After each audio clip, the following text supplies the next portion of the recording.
And this morning on our special series, Get a Job Today, how to keep the one you've already got. With the unemployment rate now over 9%, a lot of people feel lucky to have a job and they're worried about losing it. Carla Harris is a managing director with Morgan Stanley and the author of Expect to Win, Proven Strategies for Success from a Wall Street Vet. And Sharon Epperson is CNBC's personal finance correspondent. Ladies, good morning to both of you. Good morning. And we all know that even though some people say the economy is improving, employment lags behind, so more people are going to be facing these layoffs in the coming weeks and months. Let's talk about the scenarios that we're going to present, and then I'm going to get both of you to give me advice. Sure. Here is scenario number one. You're 30 years old. You've been with the company's marketing department for 5 years. There were 8 people in your department responsible for graphics, marketing, and illustrations. Now there are only 2 of you left. Your supervisor says even though there were fewer people, the firm wants the same production level. All right, I quit. But that's not probably the advice you're going to give, right? What's the advice? Well, the advice, frankly, is to use this as an opportunity for you to be innovative, to show that you are innovative. So the script to your boss goes something like this. I know we have 25% of the people that we had before, but let's really think about what the client needs. Do we need to do what we were doing before in the same way? Maybe we were doing what we were doing to size our staff, not necessarily what the client needs. So let's be innovative and think about how to do it better with fewer people. So do you avoid completely the comment of, hey, something's got to give, this just can't happen with this few people? No, you want to be a team player. Absolutely. You want to let them know that you can do it and more efficiently and with fewer people. You want to make sure that they understand that maybe initially, frankly, it's going to take 18 hours a day, but the goal is to come up with a streamlined approach that's going to keep you in the office perhaps less time than you are working right now. All right, so you're going to make sure you're part of the solution, not part of the problem. Absolutely, yes. Okay, let's get to the second scenario. You're 21, and after a year-long job search, you landed a job as a front cashier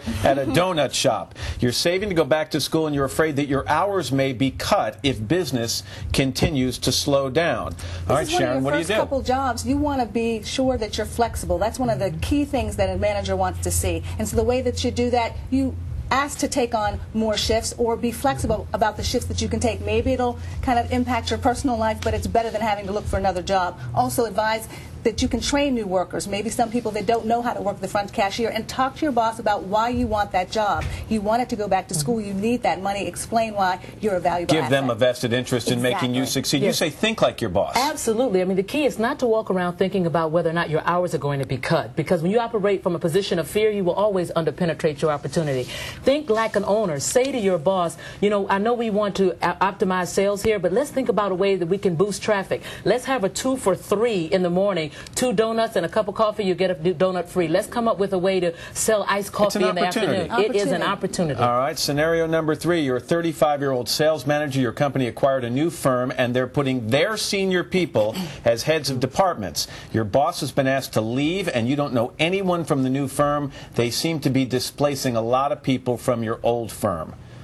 You're in trouble. This is a common but troubling situation. But you know the product, you know the customers, you Right. know what's needed, and you need to make sure that you tell the new boss that. You need to make sure you make an How do appointment. you get to know the new boss? You make an appointment and get to see them. That's exactly right. That's for 15 minutes on the calendar, and you introduce yourself and you offer to be helpful so that they can get to know the rest of the people on the floor in the department, because that's what they need to do now. And stay positive. Don't get into the negativity of we don't know what this guy's like, or we heard a company's mergers and acquisitions. Yes, positive attitude. A lot of hiring managers say that is the #1 thing they look for, even more than experience. They want to work with someone who wants to be there. All right, let's get to our last scenario. You're a 37-year-old investment advisor for a major financial services firm. You have not been laid off yet, but you fear job cuts may hit you next. You're considering switching to a job in the retail or pharmaceutical industries. You're changing careers here. Yeah. Is this the time to do that? Changing industries? Yeah, my feeling is that only do that if you are really passionate about going to the new thing. Please do not take a job just for the sake of taking it. Your time is your most valuable asset. So if you're going to take a job, make sure that you're getting some skills or experiences that you can use to inform your next opportunity when the market improves. But don't just take something for the sake of taking it. Think about how you might flip the script and make it actually your own company. That's think about fair. how you might be able to take the skills that you've acquired thus far and do something more entrepreneurial. And also, when you're thinking about switching industries or switching jobs in any case, think about your entire package, not just your salary, because benefits count for a lot. That's and right. a lot of companies hiring new people are not giving the same kind of benefits these days. Sharon and Carla, thank you. Thank Good you, advice. We appreciate it.